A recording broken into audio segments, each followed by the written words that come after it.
1975년 4월 9일 새벽, 8명의 사형수들에게 형이 집행됐다. 대법원 판결이 난 지 20시간도 채 안 된 시간이었다. 이른바 인혁당 재건의 사건 주모자들이 처형되던 이날을 국제법률가협회는 사법사상 암흑의 날로 명명했다.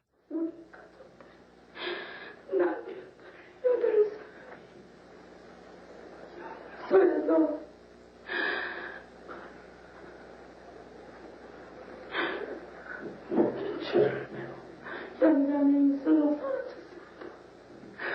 저는 그 소리를 들을 때 집에서 어떻게 이럴 수가 있습니까? 하나님 아버지, 저는 얼마나 울었는지 모릅니다.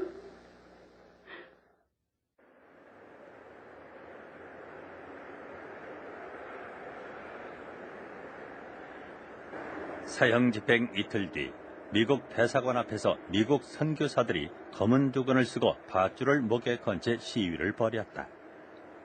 인혁당 관련자 8명의 죽음에 침묵한 미국에 대한 항의였다. 우리는 8명의 죽음에 대한 분노와 슬픔을 어떤 식으로든지 표출해야 했습니다. 그래서 우리는 두건을 만들어 머리에 쓰고 교수형에 쓰이는 밧줄을 목에 걸어 교수형 당하는 장면을 재현을 했습니다. 미국 측은 이 문제가 매우 민감한 사안이기 때문에 배후에서 조용히 외교를 할 수밖에 없다고 말해왔습니다. 우리는 검은 두건뿐만 아니라 커다란 플래카드도 만들어 갔는데 이렇게 쓰여 있었습니다. 이것이 조용한 외교의 결과입니까? 국내 언론이 침묵하는 동안 인혁당 관련 사형수들의 구명운동을 했던 푸른 눈의 투사들. 그들에게 1975년 4월은 어떤 모습으로 기억되고 있을까?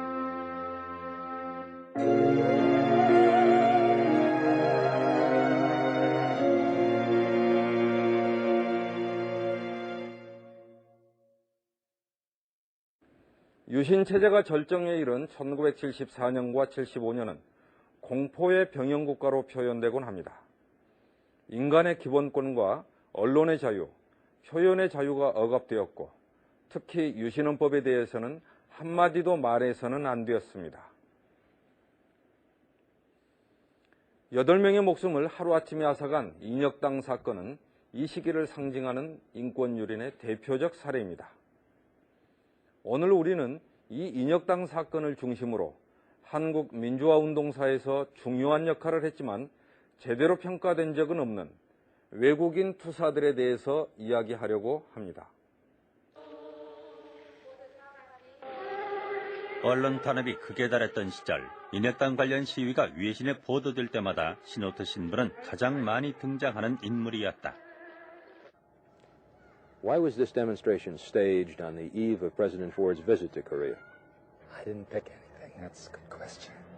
I heard they were on their way to the United States Embassy. And I got in a taxi and went over and followed them over. 포드 대통령 방한을 앞두고 인혁당 관련자 부인들과 함께 시위 중이었다.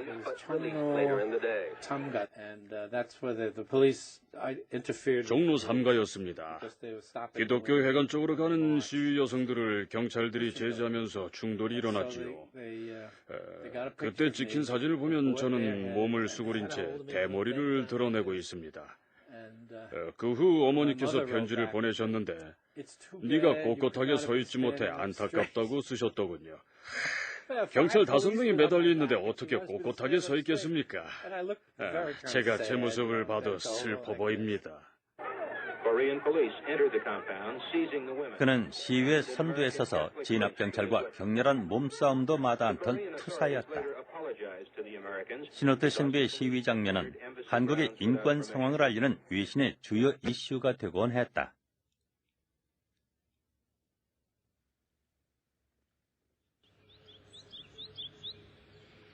신호트 신부는 인천의 작은 섬 영종도 성당의 주임 신부였다.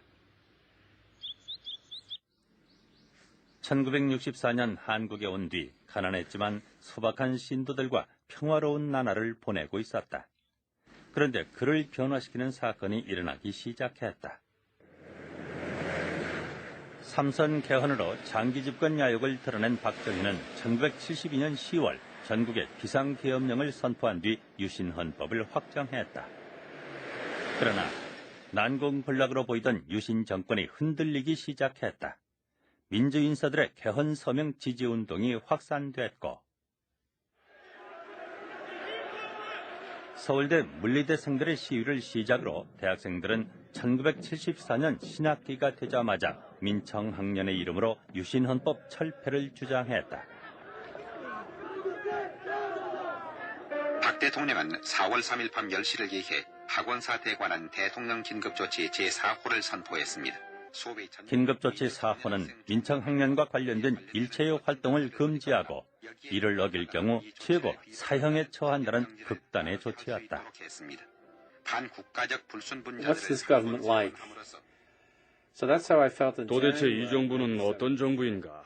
1974년 1월에 저는 그런 생각을 품게 되었습니다. 그리고 1974년 4월에 긴급조치 제4호가 선포되었고 정부를 비판한 모든 학생들이 체포되었습니다. 그때부터 저는 정말로 걱정을 하게 되었지요. 그러던 어느 날 그는 한 친구로부터 이상한 얘기를 들었다. Neil Doherty worked for the American CIA. 닐 도어티는 CIA를 위해 일하고 있었습니다. 그가 제게 말하길 교회의 일부 사람들이 연루된 사건이 조작될 거라고 했습니다. 그래서 그게 무슨 뜻이냐고 물었더니 그는 뭔가 조작될 것이라는 말밖에는 할 수 없다고 하더군요. 대한민국 정부는 기독교계나 학생들 또 노동운동하는 사람들을 포함해 정부에 반대하는 모든 세력들을 다 비난하고 싶어 하기 때문에 뭔가 사건을 짜맞출 것이라고 했습니다. 저는 그 말의 의미를 몰랐습니다.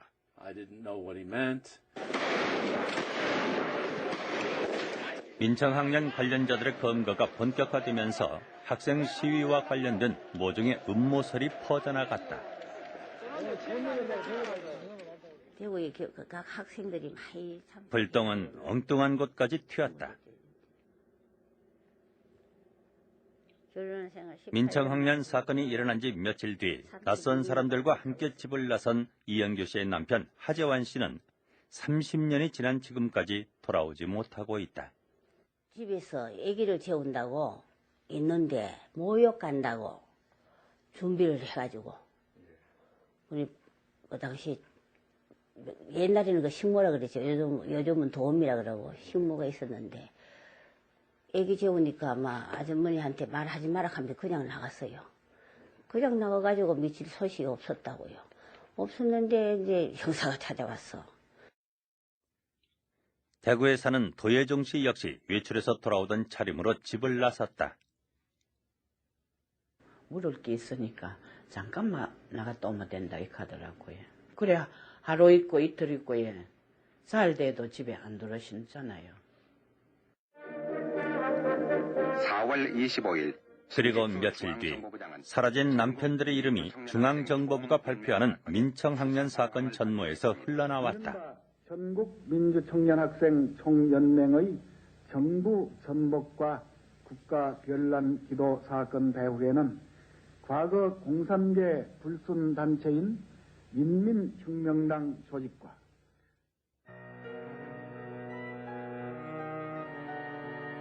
신직수 중앙정보부장은 인혁당이 공산계열의 노농정권 수립을 목적으로 민청학년을 배후에서 조종, 폭력혁명으로 유신정권을 전복하려 했다고 발표했다.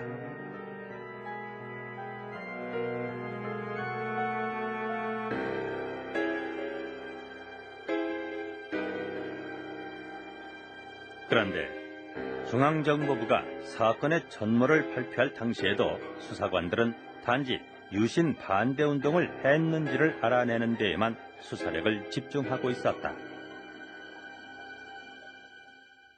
5월 29일 날인가 30일 날 처음으로 소위 인민혁명당 재건이란 말이 들어가는 조서를 받기 시작한 거죠. 그전에는 그런 조사를 받은 적이 없죠. 경찰이나 혹은 중앙정보부에서나 일체 인연이 인자도 말을 한 적이 없고 내가 들은 적도 없어요. 그 이전까지 조서에 꾸며져 있던 내용 중에 인혁당이라는 말은 단 한마디도 없고 그건 저희들이 확인한 바이기도 하고요. 그러니까 발표가 있은 뒤부터 한 2주 동안에 인혁당의 조직도가 다시 그려지고 그걸 꽤 맞추는 수사가 이루어진 거죠. 중앙정보부는 국가를 결란하려던 실체가 없는 인혁당을 중심으로 조직도가 그려지게 된 계기는 1964년 1차 인혁당 사건으로 거슬러 올라간다. 당시 중앙정보부는 혁신계 인사를 중심으로 조직된 소위 인혁당이 북한의 지령을 받아 국가를 전복하려 했다고 발표했다. 그러나 담당 검사들이 사표를 제출하는 등 파동을 겪은 후 재판에서는 인혁당을 조직했다는 주요 혐의에 대해 무죄를 선고했다. 그리고 10년 뒤 인혁당 사건이 부활했다. 유신 반대운동으로 조사를 받던 사람 중에 1차 인혁당 사건 관련자들이 있었기 때문이다. 이들 대부분은 대구 지역을 중심으로 반유신 활동을 하며 평화 통일을 주장하던 혁신계 인물이었다. 저끼리 말하니 이거를 혁신 세력들인데 그 혁신정당 뭐 지하 조직이라고 뭐 이름 붙이라고도 해봤고 또 입에 다른 또 이름도 붙여보려고 여러 가지 뭐 그렇게 궁리를 했다가인데 마침내는 1차 인혁 관련자들이 이번에 또 몇 사람 관련되기 때문에 그래서 그만 인혁당 그 재건이다. 인혁당 그 재건하려고 그런 사람들이다. 소위 인혁당이 민청학년 폐허로 둔갑하게 된 이유는 양쪽과 친분이 있었던 여정남 때문이었다. 처음에 중앙정보부는 여정남을 민청학년의 하수인으로 발표했다가 인혁당과 민청학년을 연결하는 상부 조직으로 둔갑시킨다. 그동안 썼던 조서를 전부 바꾸더니 그 여정남 선배가 그날 우리 집에서 뭐 막스레닌주의에 대해서 자기들이 쭉 불러줘요. 이래가지고 이게 폭력혁명을 통해서 노농 정권을 수립해야 되고 그래야 민중이 저저저고 아니 이런 얘기를 이 양반 한 사람이 아니라고 하는데 그냥 강요를 하는 겁니다.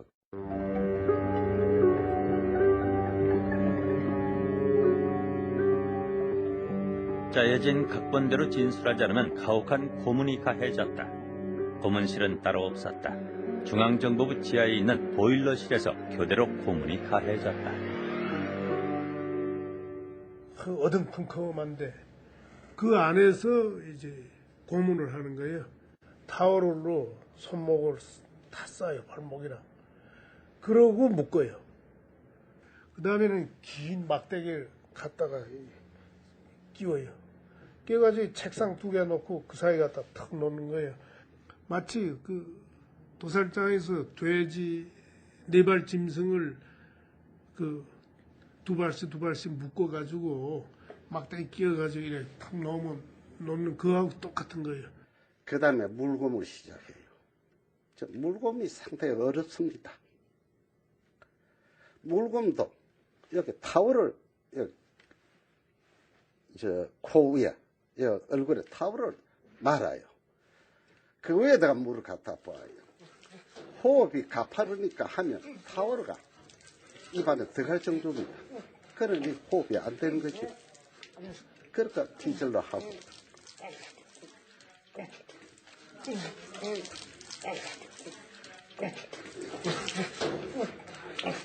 자술서 쓸 때까지 고문이요.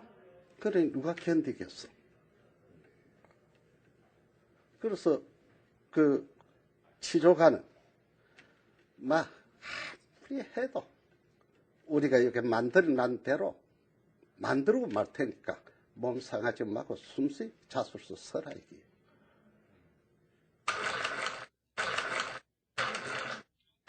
전기 고문까지 동원됐는데 하재환 씨는 심한 후유증을 겪어야 했다. 1심 재판 받을 때 1심 재판 받을 때 내 앞에 하재환 씨가 앉았어요. 하재환 씨가 앉았는데 내가 바로 뒤에 앉았어요. 이 사람이 고문을 얼마나 받았는지 항문이 티 나왔어요. 말하면 창자가 티 나온 터이죠.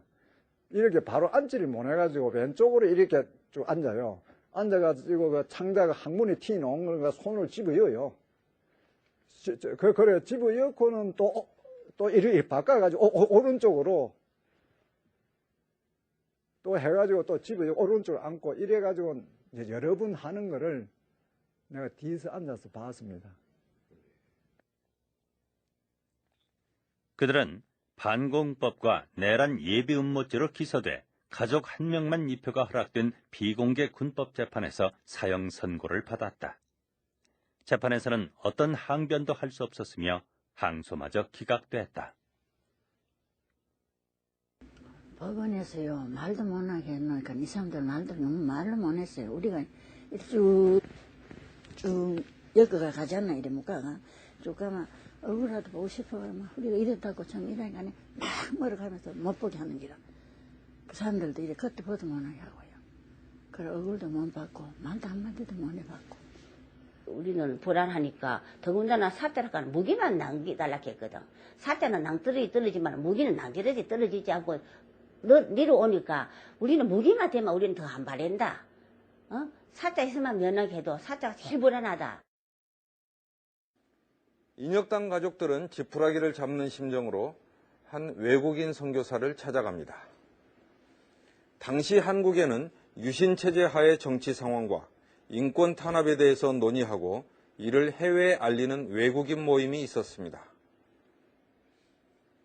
1972년 선교사들과 해외 주재원 50여 명으로 시작된 월요 모임이 그들입니다. 월요 모임은 70년대 한국 민주화 운동의 중요한 축이었습니다.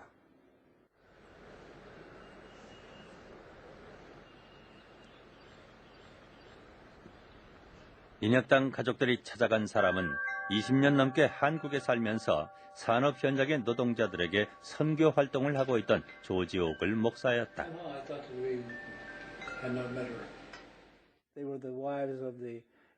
저를 찾아온 사람들은 반정부 세력이라고 기소된 8사람의 아내들이었습니다.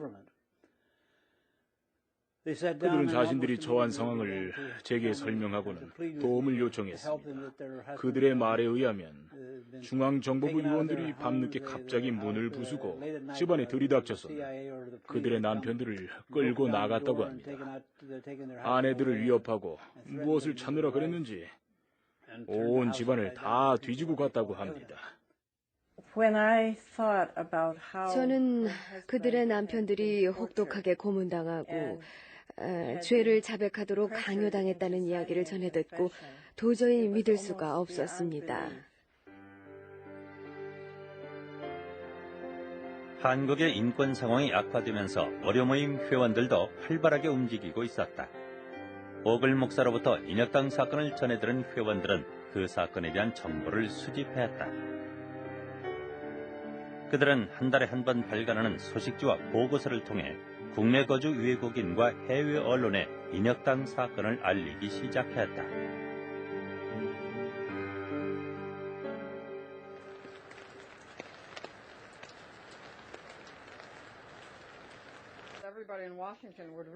월요 모임 회원이었던 린다 존스는 미국에 귀국한 후에는 월요 모임에서 보내오는 보고서를 해외에 알리는 역할을 했다. 이것은 인혁당에 관한 소식지입니다. 1974년 9월에 오글 목사가 인혁당에 관련된 조사에 착수했죠. 그는 인혁당 가족들과 자주 만나 이야기를 했고 64년 1차 인혁당 사건에 대해서도 잘 알고 있었기 때문에 두 사건을 비교해 조사했습니다. 수십 장에 이르는 보고서는 인혁당 사건이 중앙정보부에 의해 고안된 것으로 그들이 공산주의자들과 연계됐다는 증거는 없으며 이 사건은 조작된 것이라고 결론을 내렸다. 오글 목사님은 이 사건이 분명히 조작된 것이라고 확신했습니다. 월요 모임은 오글 목사를 통해 인혁당 사건을 알게 된 거죠. 한국 정부가 무고한 시민에게 사건을 조작해서 죄를 덮어씌우는 것을 보고는 끔찍하다고 생각했습니다. 오글 목사가 그 이야기를 했을 때 모두들 놀랐지만 저는 그야말로 충격을 받았습니다. 왜냐하면 이미 닐 도어티로부터 똑같은 이야기를 들었었기 때문이지요. 그때 저는 제가 가장 많이 알고 있다는 사실을 깨달았고 그들을 도와야겠다는 의무감을 느꼈습니다.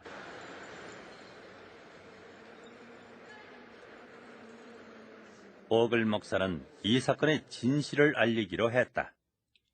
당시 기독교 회관에서는 매주 목요일 아침마다 구속자 가족들을 위한 기도회가 열리고 있었다.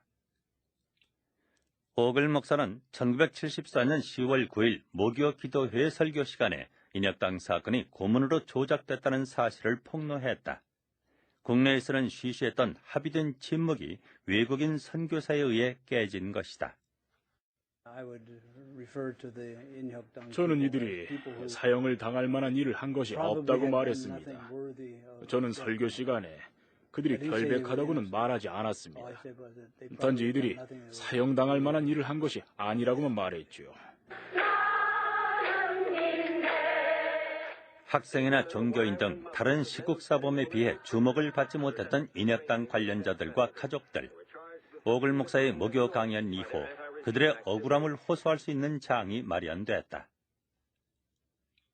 모교 기도회는 물론이고 천주교 정의구현 사제단에서도 인혁당 가족들을 위한 기도회와 구명운동을 전개했다. 우리가 전혀 모르고 있던 사실을 결국은 오글 목사가 이제 가족들을 데리고 모교 기도에 와서 그 가족들의 호소를 통해서 비로소 그것이 그런 과거에 이렇게 정치적인 사건으로 조작된 것이라고 하는 것을 우리가 이제 비로소 알게 된 거죠. 모교 기도회에서 인혁당 사건을 고발한 바로 그날 저녁 오글 목사는 중앙정법으로 연행됐다. 16시간 동안 조사를 받은 그는 수사 책임자가 한 얘기를 지금껏 생생하게 기억하고 있다. 중앙정보부 육국장은 인혁당은 우리의 적이라고 말했습니다. 우리는 그들을 죽여야 한다. 우리가 이들을 죽이지 않으면 난 국립묘지로 가서 그곳에 있는 모든 영혼들에게 한국이 공산주의에 넘어갔다고 말할 것이다라고요. 또 우리가 그들을 죽이지 않으면 한국전에서 죽은 미국 용사들의 무덤에 가서 그들이 헛되이 목숨을 버렸다고 말할 거라고 말이지요. 인혁당에 관한 진실이 알려지면 그들의 조국인 미국이 움직일 것이고 그러면 상황이 바뀔 것이라는 믿음을 월요 모임 사람들은 곧 버려야 했습니다.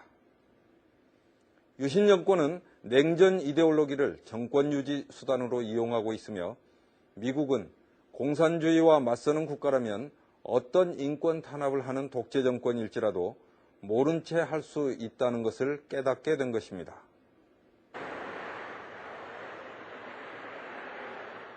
(1974년 11월 22일로 예정된 미국 포드 대통령의 방한을 앞두고 월요 모임은 백악관에 편지를 보냈다. 그들은 포드 대통령의 방한이 극심한 인권 탄압을 자행하고 있는 박정희 정권에 대한 지지로 해석될 수 있음을 우려했다.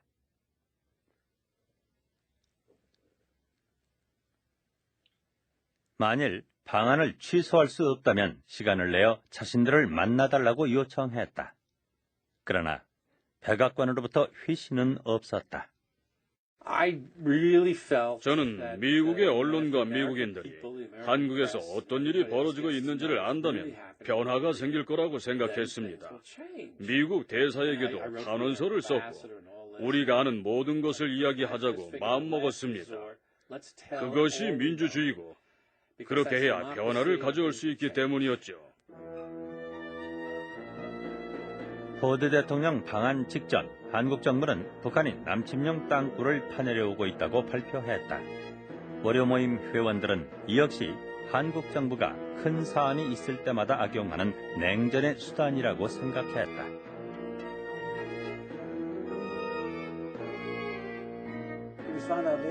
한국 정부는 땅굴이 있다는 것을 오래전부터 알고 있었습니다. 단지 발표를 포드 대통령의 방한 시기에 맞춰서 한 것입니다. 포드 대통령 방한을 앞두고 시노트 신부는 구속자 가족들과 함께 2번의 시위를 벌였다.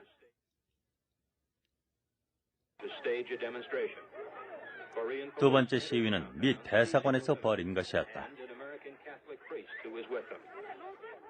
부인들이 미국 대사관으로 뛰어들어오더니 내 남편, 내 아들을 석방해라 라고 쓴 커다란 플래카드를 들었습니다. 그리고 포드 대통령님, 우리나라에서 어떤 일이 벌어지고 있는지 보세요 라고 쓴 플래카드 들었지요.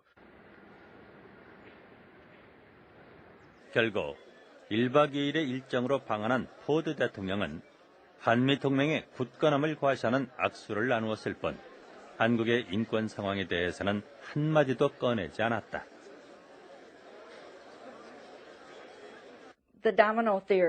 도미노 이론 때문이었죠.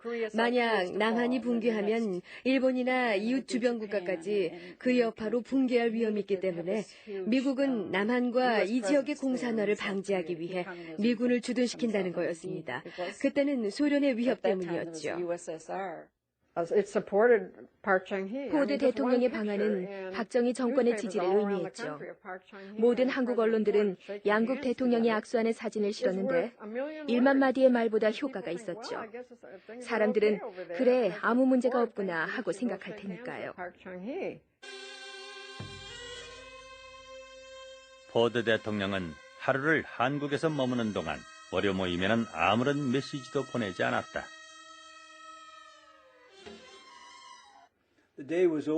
그날이 다 가도록 아무 소식도 들을 수 없었습니다. 그래서 우리는 대통령이 머무는 서울 시내 호텔에서 기자회견을 열었습니다. 그리고 기자들에게 우리가 대통령에게 전화를 했던 편지의 내용을 알려줬지요. 월요 모임 회원들은 기자회견을 통해 미국의 지원하에 유신 독재 정권이 유지되고 있는 만큼 포드 대통령이 박정희 대통령에게 공포정치를 완화할 수 있도록 영향력을 행사해 줄 것을 요구했다. 특히 인혁당 사건과 관련해서는 고문으로 조작된 간첩 사건이므로 공개적인 민사재판을 해야 하며 중앙정보부장이 직접 관여해 만든 유신 정권의 대표적인 인권유린 사건이라고 고발했다.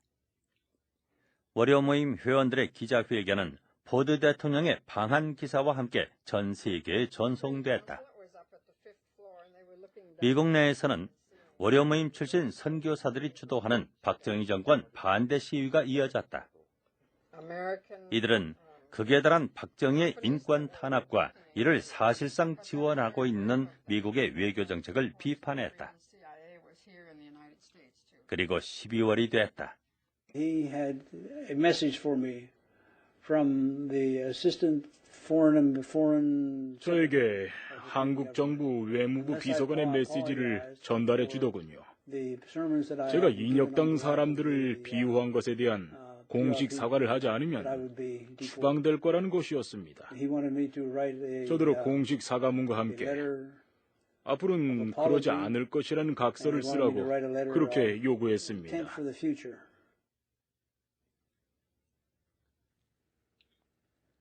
오글 목사는 사과하기를 거부했고 한국 정부는 그에게 추방 명령을 내렸다.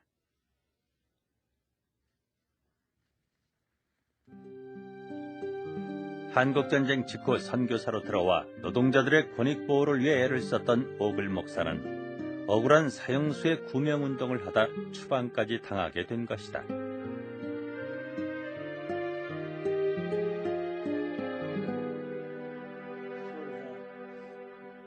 그래도 그의 추방길이 쓸쓸하기만 한 것은 아니었다. 누군가 그의 손에 이 금반지를 쥐어주었던 것이다.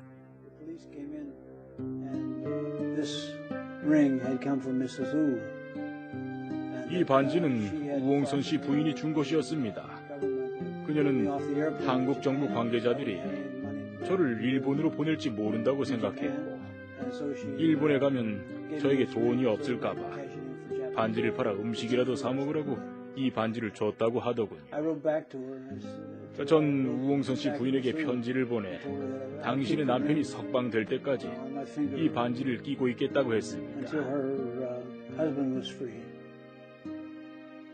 그러나 오글 목사는 30년이 지난 지금까지 그 반지를 되돌려줄 수 없었다.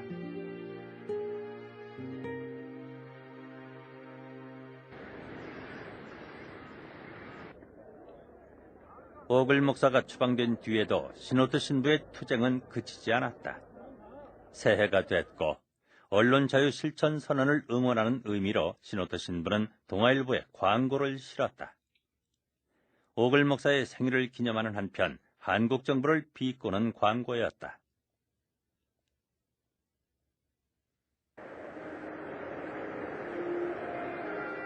공포정차의 유신의 겨울은 춥고 깊었다. 아무런 희망도 보이지 않는 그 겨울 내내 형무소 안에서는 인혁당 관련자들의 안타까운 통방이 계속됐다. 오늘 부르라고 자꾸 김기아 씨. 누구요? 또 화장실 쪽에 있는 저 창사는 누구요? 그러니까 인혁당 하지환입니다. 인혁당 그게 뭐요? 정체가 그러니까 그 조작입니다. 왜요? 그랬더니 고문에 의한 조작이다. 어떻게 당했어? 아마 하여튼 이 장이 다 파열돼 버릴 때 어떻게 했는지 모르죠. 그 19통을 통해서 도혜정 선생이 내가 나가서 이제 그 바라보고 있다는 것을 느끼기만 하면은 거기에다가 손가락으로 글씨를 썼어요. 근데 처음에는 뭐 읽기가 참 힘드는 이제 근데 자꾸 이렇게 쓰는 거 보니까 우리는 참 억울합니다. 인혁단이라는 거 만든 적 없습니다. 부디 이 사실을 나가시면은 밝혀주십시오. 그런 내용이에요.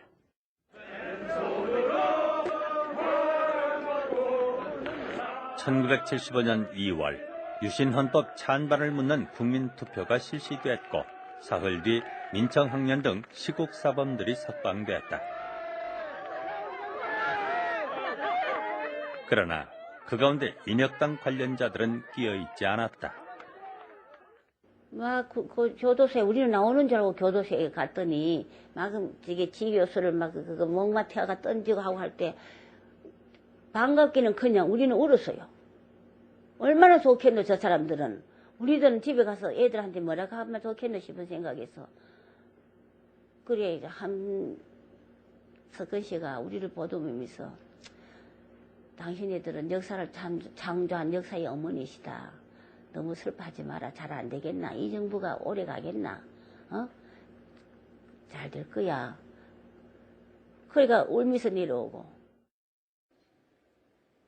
그럼에도 불구하고 가족들은 한 가닥 희망을 버리지 않았습니다. 마지막 희망. 대법원 판결이 남아있었기 때문입니다.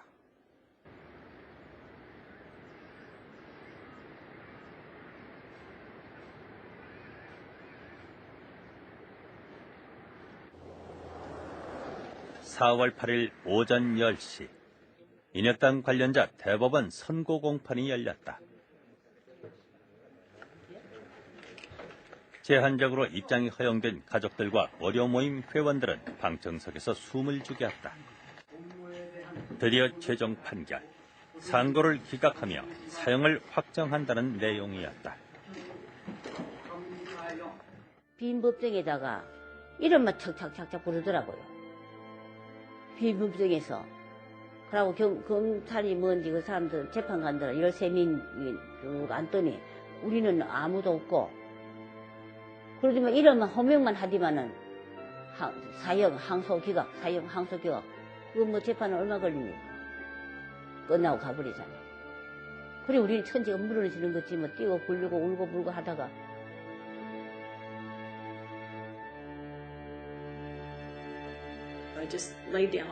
저는 법정 바닥에 누워버렸습니다.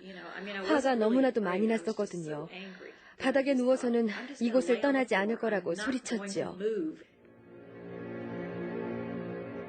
그 시간 서대문 형무소에서는 두 가지 조치가 취해졌다. 사형 집행을 앞두고 채운다는 미제 수정이 인혁당 관련자들의 손에 채워졌다. 또 대법원 판결이 아직 알려지기도 전에 사형장을 청소했다. 대법원 판결 이전에 이미 사형 집행 준비가 끝난 것이다. 그리고 다음 날 새벽, 대법원 판결이 난 지 20시간도 되지 않아 사형이 집행됐다.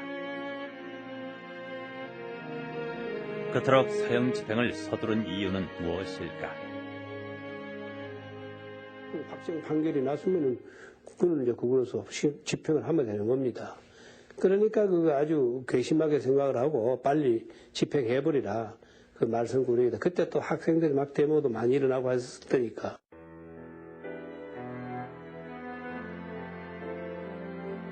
영문도 모른 채 사식이나 넣어주자며 형무소 앞에 모인 가족들은 그제서야 소식을 들었다. 부인들은 모두 울고 있었습니다.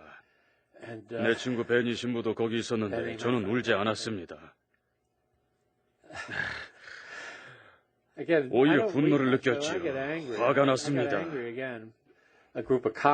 저쪽에 있던 경찰이 다가오더니 한국말로 재미가 어떻습니까 하고 저에게 물었습니다. 한국말로 재미란 무언가 행복한 상태를 의미하는 거지요. 저는 그 경찰에게 재미라니 어떻게 그렇게 말할 수 있어. 당신들은 이 건물에서 8명이나 죽였어 하고 소리쳤지요. 그러다 결국 경찰들에게 들려 끌려나갔습니다.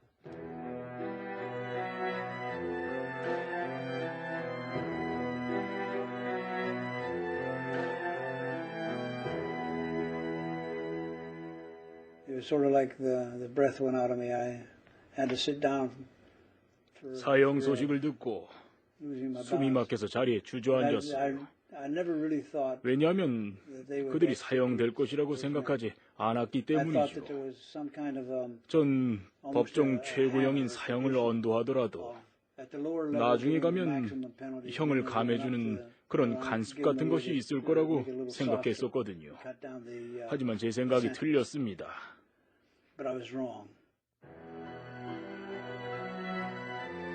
그들의 죽음은 그것으로 끝나지 않았다. 경찰이 송상진 씨 시신을 탈취해 바로 화장해버린 것이었다.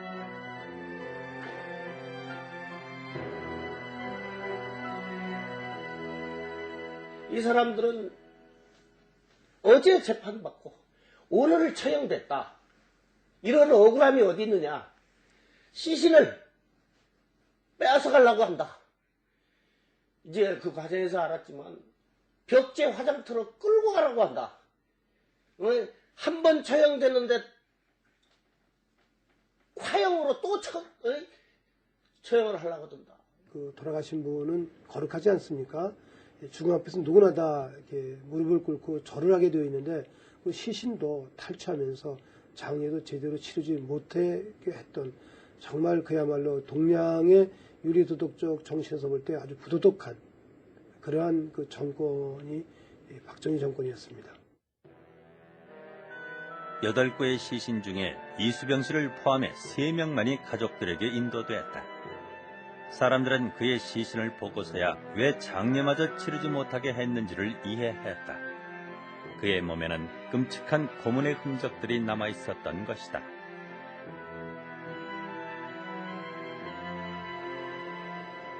사형 집행 이틀 뒤 월요 모임 회원들은 박정희의 인권 탄압을 사실상 지지한 미국의 침묵외교에 항의했다. 1975년 4월의 마지막 날, 신호트 신부는 15년간의 사제 생활을 마감하고 한국을 떠나야 했다. 한국 정부는 신호트 신부의 체류 허가 연장을 거부함으로써 사실상 추방 명령을 내린 것이다.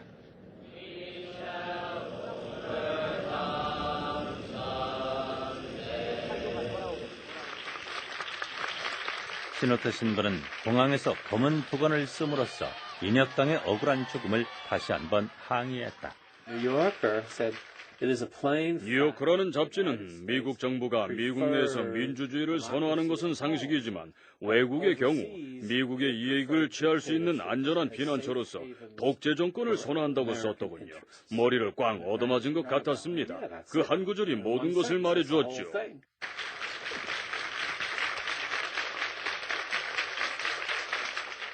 그것이 1년의 투쟁 끝에 얻은 깨달음이었다.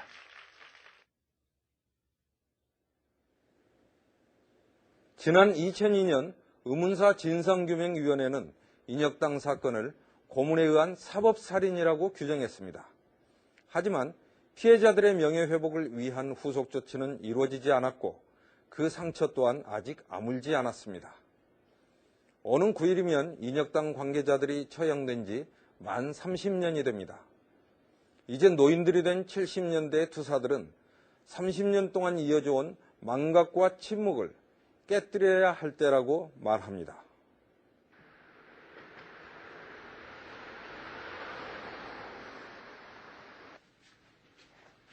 한국에서 추방된 신호트 신부는 전 세계를 돌며 인혁당 사건의 진실을 알렸다. 그리고 지난 2003년에는 한국에서 여생을 보내기 위해 영구 정착했다.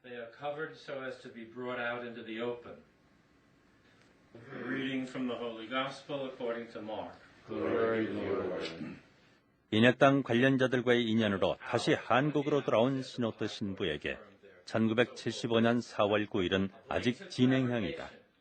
이날 새벽 미사에서 신호트 신부는 인혁당 관련자들을 위해 기도했다. 인혁당은 결코 존재한 적이 없습니다. 30년간의 침묵을 끝내고 이제는 거짓에 대해 회개하고 가족들에게 보상해야 하며 이 8사람의 명예를 회복을 시켜줘야 합니다.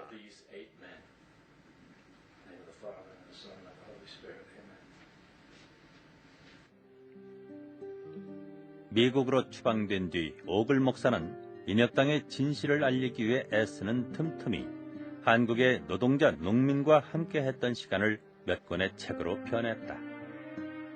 지난 2002년 펴낸 책 속에는 인혁당 얘기와 함께 남편이 사형당한 다음 날 우홍선 씨 부인이 쓴 시가 수록되어 있다. Where should I go? Where should I go from now on to meet you again? Last spring, all of a sudden, you were taken away without any reason. After the spring, summer came, autumn passed, without any sign of your return. All through the long winter, I waited for spring to come. For if spring came, surely I would see you again. Even that dream I'm now deprived of. I am refused to even feel the pain that I had gone through by waiting for you. You were all that I lived for. Beloved one, I would rather lie next to you, holding your pale, tortured hands, holding them tightly, tightly, and with a smile. I would rather lie next to you, peacefully, peacefully, and quietly.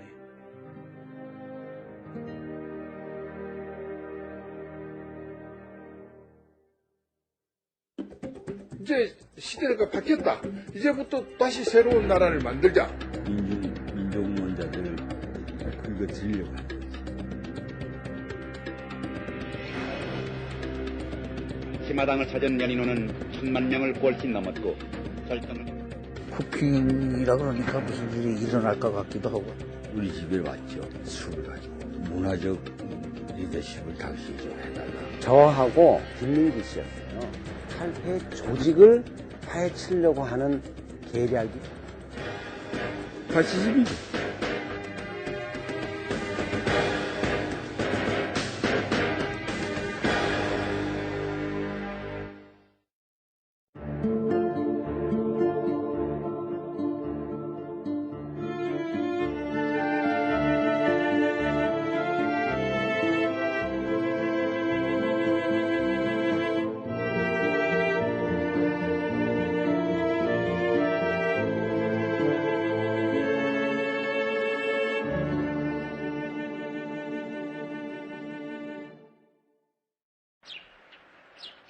1975년 4월 9일 새벽 8명의 사형수들에게 형이 집행됐다.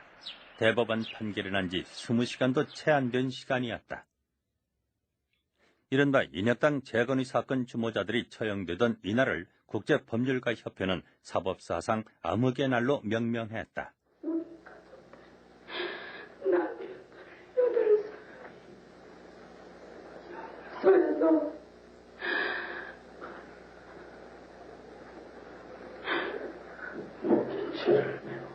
연장이 있어서 사라졌습니다. 저는 그 소리를 들을 때 집에서 어떻게 이럴 수가 있습니까? 하나님 아버지, 저는 얼마나 울었는지 모릅니다.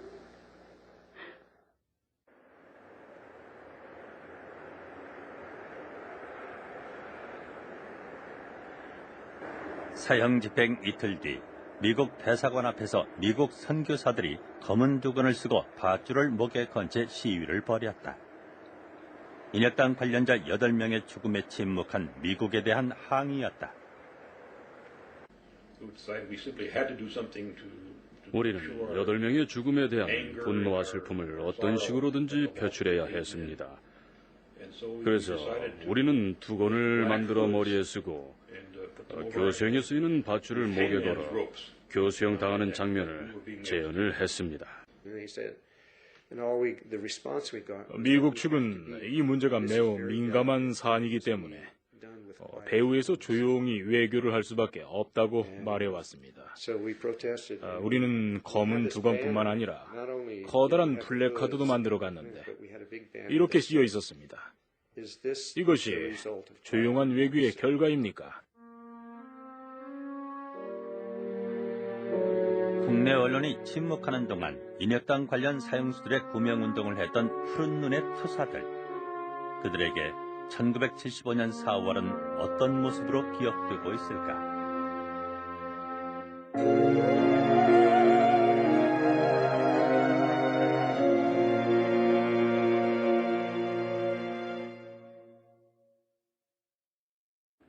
유신체제가 절정에 이른 1974년과 75년은 공포의 병영국가로 표현되곤 합니다.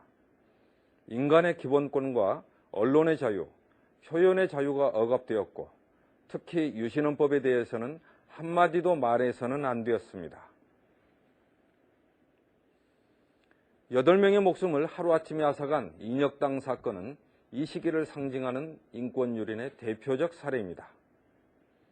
오늘 우리는 이 인혁당 사건을 중심으로 한국 민주화 운동사에서 중요한 역할을 했지만 제대로 평가된 적은 없는 외국인 투사들에 대해서 이야기하려고 합니다. 언론 탄압이 극에 달했던 시절 인혁당 관련 시위가 외신에 보도될 때마다 신호트 신부는 가장 많이 등장하는 인물이었다. Why was this demonstration staged on the eve of President Ford's visit to Korea? I didn't pick anything. That's a good question. I heard they were on their way to the United States Embassy. And I got in the taxi and went over and followed them over. 포드 대통령 방한을 앞두고 인혁당 관련자 부인들과 함께 시위 중이었다.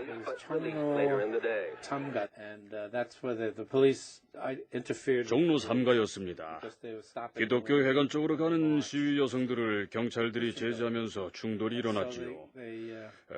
그때 찍힌 사진을 보면 저는 몸을 수그린 채 대머리를 드러내고 있습니다. 그 후 어머니께서 편지를 보내셨는데 네가 꼿꼿하게 서 있지 못해 안타깝다고 쓰셨더군요. 경찰 5명이 매달려 있는데 어떻게 꼿꼿하게 서 있겠습니까? 제가 제 모습을 봐도 슬퍼 보입니다. 그는 시위의 선두에 서서 진압경찰과 격렬한 몸싸움도 마다 않던 투사였다. 신호트 신부의 시위 장면은 한국의 인권 상황을 알리는 외신의 주요 이슈가 되곤 했다.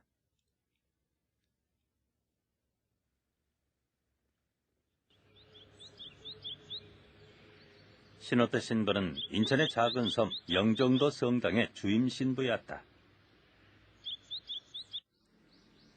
1964년 한국에 온 뒤 가난했지만 소박한 신도들과 평화로운 나날을 보내고 있었다.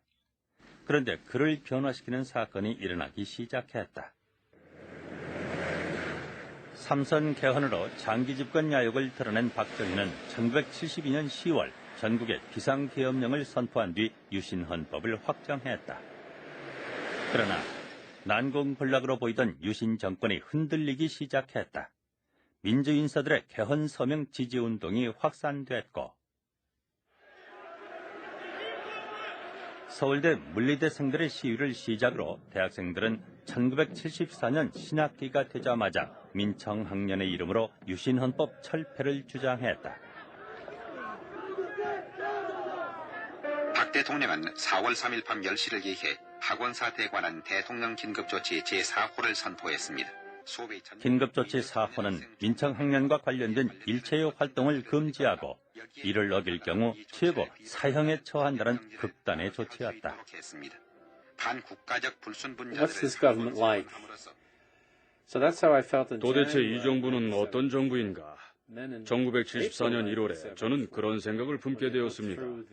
그리고 1974년 4월에 긴급조치 제4호가 선포되었고 정부를 비판한 모든 학생들이 체포되었습니다. 그때부터 저는 정말로 걱정을 하게 되었지요. 그러던 어느 날 그는 한 친구로부터 이상한 얘기를 들었다. Neil Doherty worked for the American CIA. 닐 도어티는 CIA를 위해 일하고 있었습니다.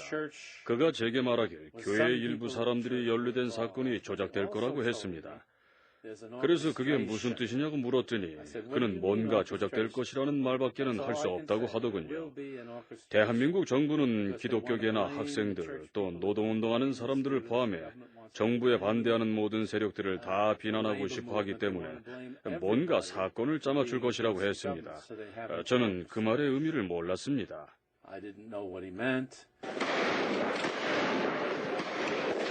민청학년 관련자들의 검거가 본격화되면서 학생 시위와 관련된 모종의 음모설이 퍼져나갔다. 대구의 각 학생들이 많이 불똥은 엉뚱한 곳까지 튀었다. 받았는지 항문이 티 나왔어요. 말하면 창자가 티 나온 터죠. 이렇게 바로 앉지를 못해가지고 왼쪽으로 이렇게 쭉 앉아요. 앉아가지고 그 창자가 항문에 티 나온 걸 손을 집어여요. 그래 집어여고는 또 이렇게 바꿔가지고 오른쪽으로 또 해가지고 또 집어여 오른쪽으로 앉고 이래가지고 이제 여러 번 하는 거를 내가 뒤에서 앉아서 봤습니다. 그들은 반공법과 내란 예비 음모죄로 기소돼 가족 한 명만 입표가 허락된 비공개 군법 재판에서 사형 선고를 받았다. 재판에서는 어떤 항변도 할 수 없었으며 항소마저 기각됐다. 법원에서요 말도 못하게 해놓으니까 이 사람들 말도 너무 말을 못했어요. 우리가 쭉 엮어가 가잖아 이래 못 가가 쭉 가면 얼굴이라도 보고 싶어 그러면 우리가 이랬다고 참 이러니까 막 멀어가면서 못 보게 하는 기라. 그 사람들도 이래 그것도 보도 못하게 하고요. 그래 얼굴도 못 받고 말도 한마디도 못 해봤고. 우리는 불안하니까 더군다나 사태라까는 무기만 남기달라고 했거든. 사태는 떨어지지만 무기는 떨어지지 않고 니로 오니까 우리는 무기만 되면 우리는 더 안 바랜다. 사태 있으면 면하게 해도 사태가 제일 불안하다. 인혁당 가족들은 지푸라기를 잡는 심정으로 한 외국인 선교사를 찾아갑니다. 당시 한국에는 유신체제 하의 정치 상황과 인권 탄압에 대해서 논의하고 이를 해외에 알리는 외국인 모임이 있었습니다. 1972년 선교사들과 해외 주재원 50여 명으로 시작된 월요 모임이 그들입니다. 월요 모임은 70년대 한국 민주화 운동의 중요한 축이었습니다.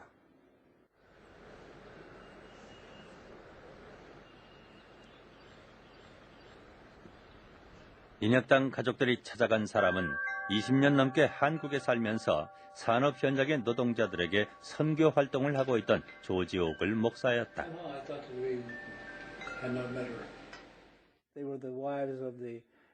저를 찾아온 사람들은 반정부 세력이라고 기소된 8사람의 아내들이었습니다. 그들은 자신들이 처한 상황을 제게 설명하고는 도움을 요청했습니다. 그들의 말에 의하면 중앙정보부 요원들이 밤늦게 갑자기 문을 부수고 집안에 들이닥쳤었는데 그들의 남편들을 끌고 나갔다고 합니다. 아내들을 위협하고 무엇을 찾느라 그랬는지 온 집안을 다 뒤지고 갔다고 합니다. 저는 그들의 남편들이 혹독하게 고문당하고 죄를 자백하도록 강요당했다는 이야기를 전해 듣고 도저히 믿을 수가 없었습니다. 한국의 인권 상황이 악화되면서 어려모임 회원들도 활발하게 움직이고 있었다. 오글 목사로부터 인혁당 사건을 전해들은 회원들은 그 사건에 대한 정보를 수집했다. 그들은 한 달에 한 번 발간하는 소식지와 보고서를 통해 국내 거주 외국인과 해외 언론에 인혁당 사건을 알리기 시작했다.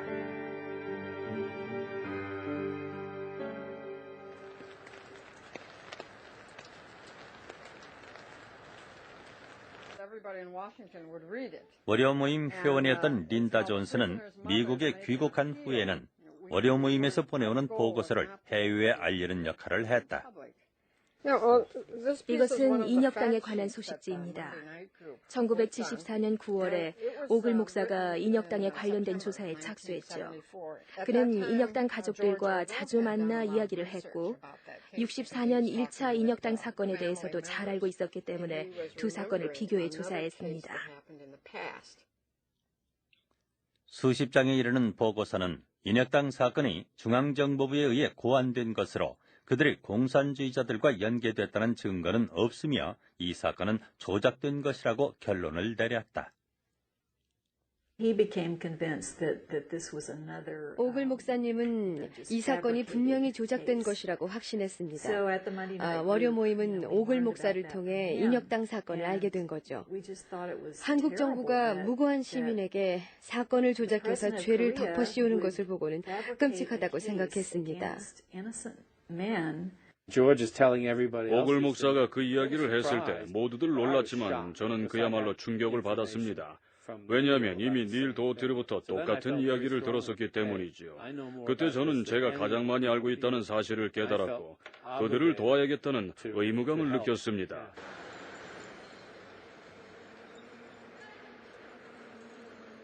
오글 목사는 이 사건의 진실을 알리기로 했다. 당시 기독교 회관에서는 매주 목요일 아침마다 구속자 가족들을 위한 기도회가 열리고 있었다.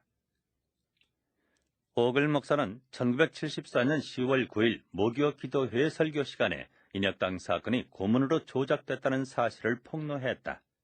국내에서는 쉬쉬했던 합의된 침묵이 외국인 선교사에 의해 깨진 것이다. 저는 이들이 사형을 당할 만한 일을 한 것이 없다고 말했습니다. 저는 설교 시간에 그들이 결백하다고는 말하지 않았습니다. 단지 이들이 사형당할 만한 일을 한 것이 아니라고만 말했죠. 학생이나 종교인 등 다른 시국사범에 비해 주목을 받지 못했던 인혁당 관련자들과 가족들. 오글 목사의 모교 강연 이후 그들의 억울함을 호소할 수 있는 장이 마련됐다. 모교 기도회는 물론이고 천주교 정의구현 사제단에서도 인혁당 가족들을 위한 기도회와 구명운동을 전개했다. 우리가 전혀 모르고 있던 사실을 결국은 오글 목사가 이제 가족들을 데리고 모교기도에 와서 그 가족들의 호소를 통해서 비로소 그것이 그런 과거에 이렇게 정치적인 사건으로 조작된 것이라고 하는 것을 우리가 이제 비로소 알게 된 거죠. 모교 기도회에서 인혁당 사건을 고발한 바로 그날 저녁 오글 목사는 중앙정보부로 연행됐다. 16시간 동안 조사를 받은 그는 수사 책임자가 한 얘기를 지금껏 생생하게 기억하고 있다. 중앙정보부 육국장은 인혁당은 우리의 적이라고 말했습니다. 우리는 그들을 죽여야 한다. 우리가 이들을 죽이지 않으면 난 국립묘지로 가서 그곳에 있는 모든 영혼들에게 한국이 공산주의에 넘어갔다고 말할 것이다라고요. 또 우리가 그들을 죽이지 않으면 한국전에서 죽은 미국 용사들의 무덤에 가서 그들이 헛되이 목숨을 버렸다고 말할 거라고 말이지요. 인혁당에 관한 진실이 알려지면 그들의 조국인 미국이 움직일 것이고 그러면 상황이 바뀔 것이라는 믿음을 오려 모임 사람들은 곧 버려야 했습니다. 유신 정권은 냉전 이데올로기를 정권 유지 수단으로 이용하고 있으며 미국은 공산주의와 맞서는 국가라면 어떤 인권 탄압을 하는 독재 정권일지라도 모른 채 할 수 있다는 것을 깨닫게 된 것입니다.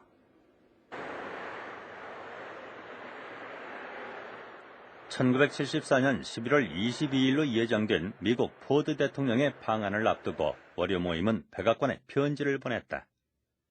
그들은 포드 대통령의 방한이 극심한 인권 탄압을 자행하고 있는 박정희 정권에 대한 지지로 해석될 수 있음을 우려했다.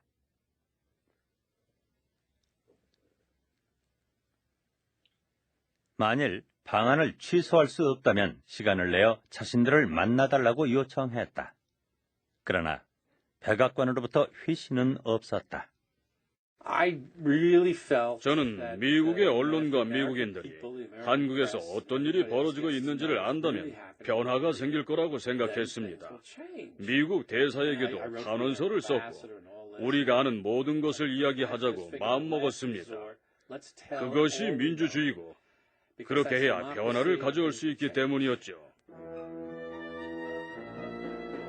포드 대통령 방한 직전 한국 정부는 북한이 남침용 땅굴을 파내려오고 있다고 발표했다. 월요 모임 회원들은 이 역시 한국 정부가 큰 사안이 있을 때마다 악용하는 냉전의 수단이라고 생각했다.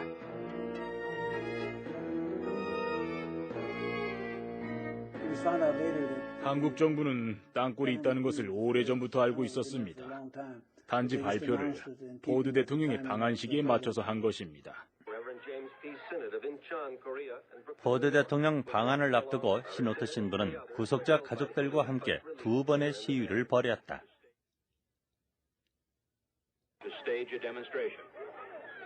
두 번째 시위는 미 대사관에서 벌인 것이었다. 부인들이 미국 대사관으로 뛰어들어오더니 내 남편, 내 아들을 석방해라 라고 쓴 커다란 플래카드를 들었습니다.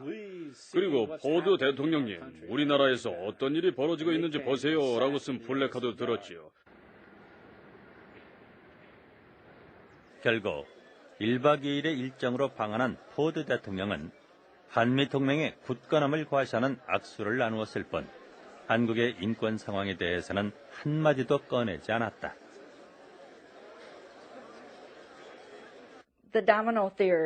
도미노 이론 때문이었죠. 만약 남한이 붕괴하면 일본이나 이웃 주변 국가까지 그 여파로 붕괴할 위험이 있기 때문에 미국은 남한과 이 지역의 공산화를 방지하기 위해 미군을 주둔시킨다는 거였습니다. 그때는 소련의 위협 때문이었죠.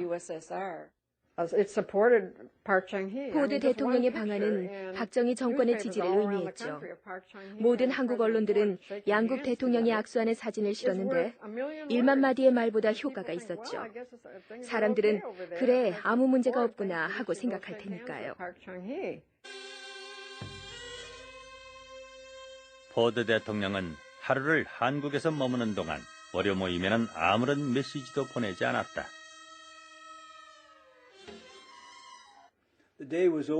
그날이 다 가도록 아무 소식도 들을 수 없었습니다. 그래서 우리는 대통령이 머무는 서울 시내 호텔에서 기자회견을 열었습니다. 그리고 기자들에게 우리가 대통령에게 전화를 했던 편지의 내용을 알려줬지요. 월요 모임 회원들은 기자회견을 통해 미국의 지원하에 유신 독재 정권이 유지되고 있는 만큼 포드 대통령이 박정희 대통령에게 공포 정치를 완화할 수 있도록 영향력을 행사해 줄 것을 요구했다.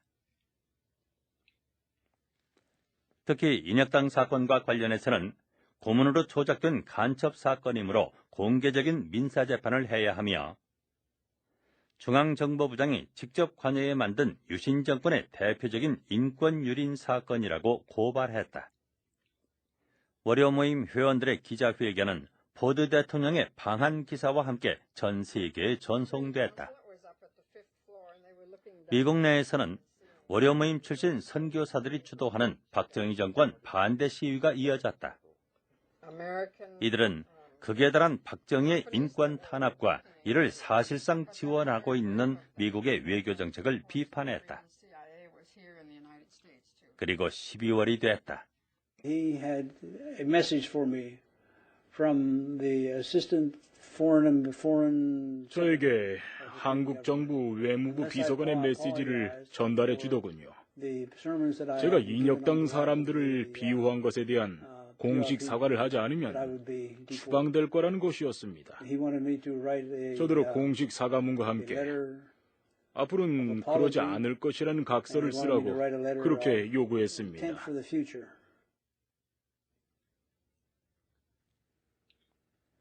오글 목사는 사과하기를 거부했고 한국 정부는 그에게 추방 명령을 내렸다.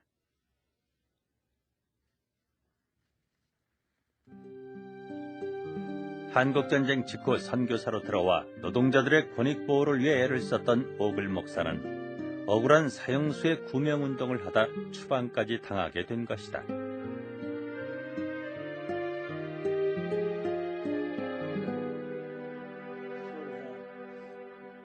그래도 그의 추방길이 쓸쓸하기만 한 것은 아니었다.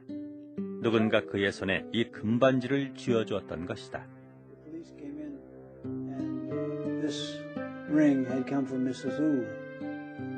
이 반지는 우홍선 씨 부인이 준 것이었습니다. 그녀는 한국 정부 관계자들이 저를 일본으로 보낼지 모른다고 생각했고 일본에 가면 저에게 돈이 없을까 봐 반지를 팔아 음식이라도 사 먹으라고 이 반지를 줬다고 하더군요. 전 우홍선 씨 부인에게 편지를 보내 당신의 남편이 석방될 때까지 이 반지를 끼고 있겠다고 했습니다. 그러나 오글 목사는 30년이 지난 지금까지 그 반지를 되돌려줄 수 없었다.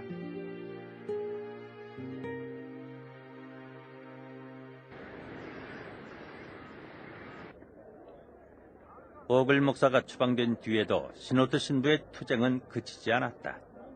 새해가 됐고 언론 자유 실천 선언을 응원하는 의미로 시노트 신부는 동아일보에 광고를 실었다.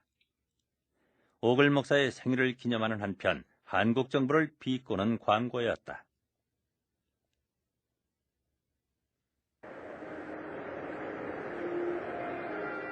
공포정차의 유신의 겨울은 춥고 깊었다. 아무런 희망도 보이지 않는 그 겨울 내내 형무소 안에서는 인혁당 관련자들의 안타까운 통방이 계속됐다. 오늘 부르라고 자꾸 김기아 씨. 누구요? 또 화장실 쪽에 있는 저 창사는 누구요? 그러니까 인혁당 하지환입니다. 인혁당 그게 뭐요? 정체가 그러니까 그 조작입니다. 왜요? 그랬더니 고문에 의한 조작이다. 어떻게 당했어?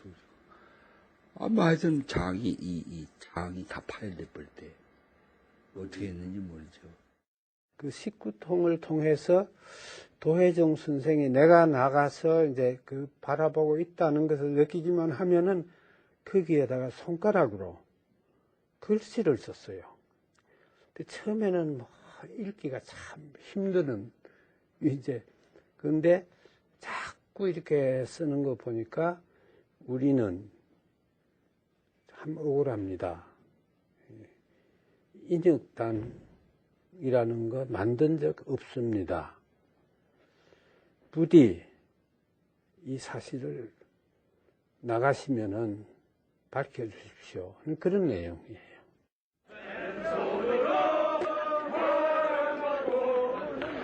1975년 2월 유신헌법 찬반을 묻는 국민투표가 실시됐고 사흘 뒤 민청학년 등 시국사범들이 석방됐다.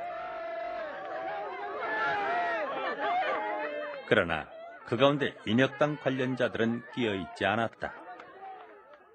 막 그 교도소에 우리는 나오는 줄 알고 교도소에 갔더니 막 저게 지교수를 막 그거 목마태가 던지고 하고 할 때 반갑기는 우리는 울었어요. 얼마나 좋겠노 저 사람들은. 우리들은 집에 가서 애들한테 뭐라고 하면 좋겠노 싶은 생각에서. 그래 석근 씨가 우리를 보듬으면서 당신네들은 역사를 참 창조한 역사의 어머니시다. 너무 슬퍼하지 마라. 잘 안 되겠나? 이 정부가 오래 가겠나? 잘 될 거야. 그러니까 울면서 내려오고. 그럼에도 불구하고 가족들은 한 가닥 희망을 버리지 않았습니다. 마지막 희망. 대법원 판결이 남아있었기 때문입니다.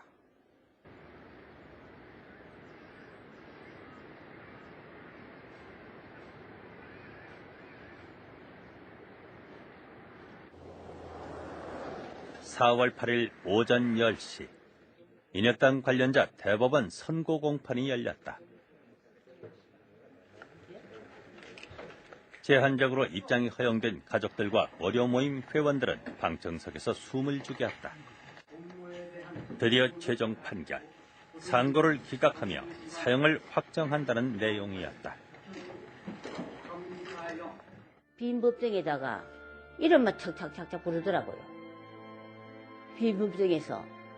그러고 검찰이 뭔지 그 사람들 재판관들 13명 쭉 앉더니 우리는 아무도 없고 그러지만 이름만 호명만 하지만은 사형 항소 기각 그거 뭐 재판은 얼마 걸립니까? 끝나고 가버리잖아요. 그래 우리는 천지가 무너지는 거지 뭐 뛰고 굴리고 울고 불고 하다가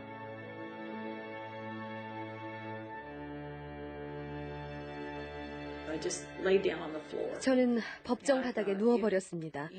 화가 너무나도 많이 났었거든요. 바닥에 누워서는 이곳을 떠나지 않을 거라고 소리쳤지요. 그 시간 서대문 형무소에서는 두 가지 조치가 취해졌다. 사형 집행을 앞두고 채운다는 미제 수정이 인혁당 관련자들의 손에 채워졌다. 또 대법원 판결이 아직 알려지기도 전에 사형장을 청소했다. 대법원 판결 이전에 이미 사형 집행 준비가 끝난 것이다. 그리고 다음 날 새벽 대법원 판결이 난 지 20시간도 되지 않아 사형이 집행됐다. 그토록 사형 집행을 서두른 이유는 무엇일까? 확정 판결이 났으면은 그거는 이제 그걸로서 집행을 하면 되는 겁니다. 그러니까 그거 아주 괘씸하게 생각을 하고 빨리 집행해버리라. 그 말썽꾸러기다. 그때 또 학생들이 막 데모도 많이 일어나고 했을 테니까.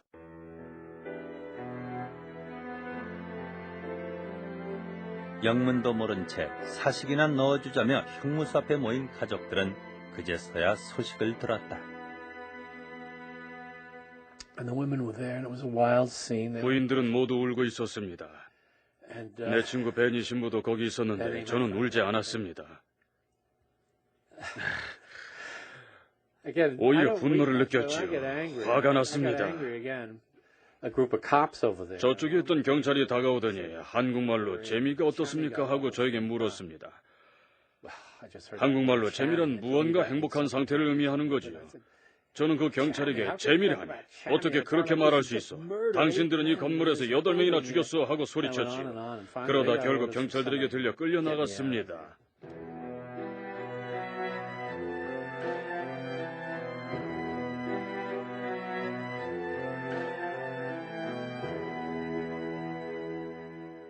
It was sort of like the breath went out of me. I had to sit down.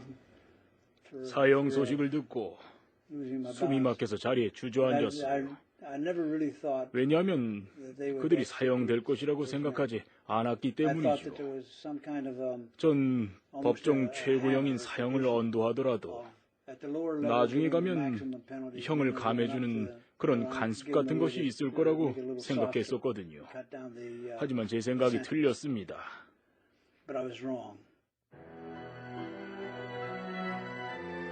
그들의 죽음은 그것으로 끝나지 않았다. 경찰이 송상진 씨 시신을 탈취해 바로 화장해버린 것이었다.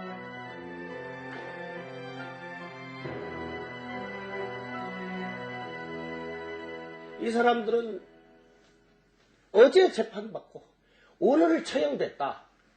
이런 억울함이 어디 있느냐. 시신을 빼앗아가려고 한다. 이제 그 과정에서 알았지만 벽제 화장터로 끌고 가라고 한다. 민청학년 사건이 일어난 지 며칠 뒤 낯선 사람들과 함께 집을 나선 이영규 씨의 남편 하재환 씨는 30년이 지난 지금까지 돌아오지 못하고 있다. 집에서 아기를 재운다고 있는데 모욕 간다고 준비를 해가지고 우리 그 당시 옛날에는 그 식모라 그랬죠. 요즘은 도움이라 그러고 식모가 있었는데 아기 재우니까 아마 아주머니한테 말하지 마라 하면서 그냥 나갔어요. 그냥 나가가지고 며칠 소식이 없었다고요. 없었는데 이제 형사가 찾아왔어. 대구에 사는 도예종 씨 역시 외출해서 돌아오던 차림으로 집을 나섰다. 물을 게 있으니까 잠깐만 나갔다 오면 된다 이렇게 하더라고요. 그래 하루 있고 이틀 있고 예. 살 돼도 집에 안 들어오시잖아요. 4월 25일 그리고 며칠 뒤 사라진 남편들의 이름이 중앙정보부가 발표하는 민청학년 사건 전모에서 흘러나왔다. 전국민주청년학생 총연맹의 정부 전복과 국가별난 기도 사건 배후에는 과거 공산계 불순단체인 인민혁명당 조직과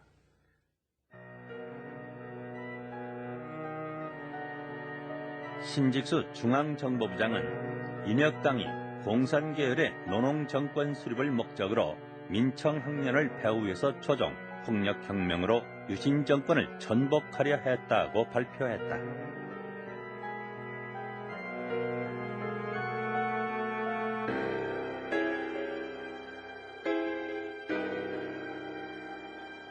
그런데 중앙정보부가 사건의 전모를 발표할 당시에도 수사관들은 단지 유신 반대운동을 했는지를 알아내는 데에만 수사력을 집중하고 있었다.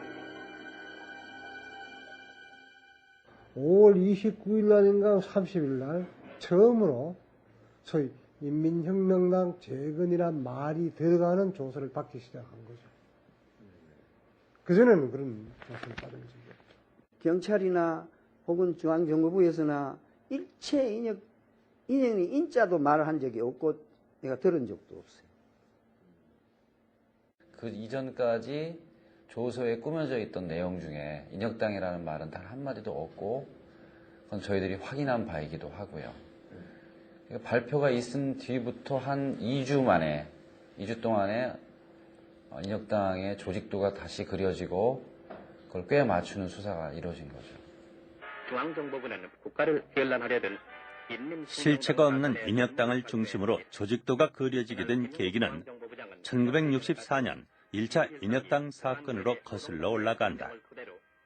당시 중앙정보부는 혁신계 인사를 중심으로 조직된 소위 인혁당이 북한의 지령을 받아 국가를 전복하려 했다고 발표했다. 그러나 담당 검사들이 사표를 제출하는 등 파동을 겪은 후 재판에서는 인혁당을 조직했다는 주요 혐의에 대해 무죄를 선고했다. 그리고 10년 뒤 인혁당 사건이 부활했다. 유신 반대운동으로 조사를 받던 사람 중에 1차 인혁당 사건 관련자들이 있었기 때문이다. 이들 대부분은 대구 지역을 중심으로 반유신 활동을 하며 평화 통일을 주장하던 혁신계 인물이었다. 저끼리 말하니 이거를 혁신 세력들인데 그 혁신정당 뭐 지하조직이라고 뭐 이름 붙이라고도 해봤고 또 뭐 또 입에 다른 또 이름도 붙여보려고 여러 가지 뭐 그렇게 궁리를 했다가 근데 마침내는 1차 관련자들이 이번에 또 몇 사람 관련되기 때문에 그래서 그만 아주 인혁당 그 재건이다. 인혁당 그 재건하려 그런 사람들이다. 소위 인혁당이 민청학년 폐호로 둔갑하게 된 이유는 양쪽과 친분이 있었던 여정남 때문이었다. 처음에 중앙정보부는 여정남을 민청학년의 하수인으로 발표했다가 인혁당과 민청학년을 연결하는 상부 조직으로 둔갑시킨다. 그동안 썼던 조서를 전부 바꾸더니 그 여정남 선배가 그날 우리 집에서 뭐 막스레닌주의에 대해서 자기들이 쭉 불러줘요. 이래가지고 이게 폭력혁명을 통해서 노농 정권을 수립해야 되고 그래야 민중이 저쩌고 아니 이런 얘기를 이 양반 한 사람이 아니라고 하는데 그냥 강요를 하는 겁니다.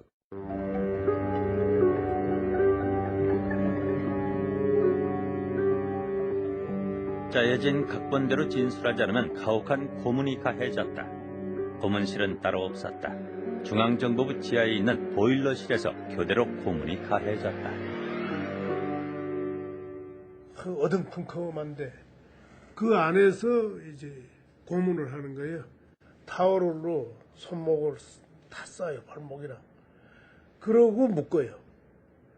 그 다음에는 긴 막대기를 갖다가 끼워요. 끼워가지고 책상 2개 놓고 그 사이 갖다 탁 놓는 거예요. 마치 그 도살장에서 돼지 4발 짐승을 그 2발씩 묶어가지고 막대기 끼워가지고 이렇게 탁 놓는 그거하고 똑같은 거예요. 그 다음에 물곰을 시작해요. 물곰이 상당히 어렵습니다. 물곰도 여기 타월을 코 위에 얼굴에 타월을 말아요. 그 위에다가 물을 갖다 부어요. 호흡이 가파르니까 하면 타월가 입안에 들어갈 정도입니다. 그러니 호흡이 안 되는 거죠. 그러니까 티절로 하고.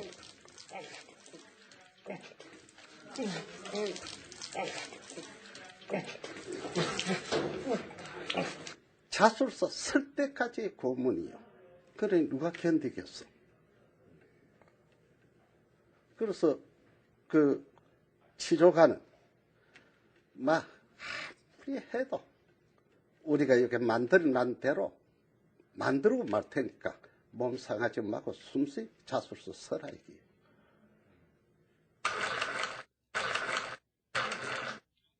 전기 고문까지 동원됐는데 하재환 씨는 심한 후유증을 겪어야 했다. 1심 재판 받을 때 1심 재판 받을 때 내 앞에 하재환 씨가 앉았어요. 하재환 씨가 앉았는데 내가 바로 뒤에 앉았어요. 이 사람이 고문을 얼마나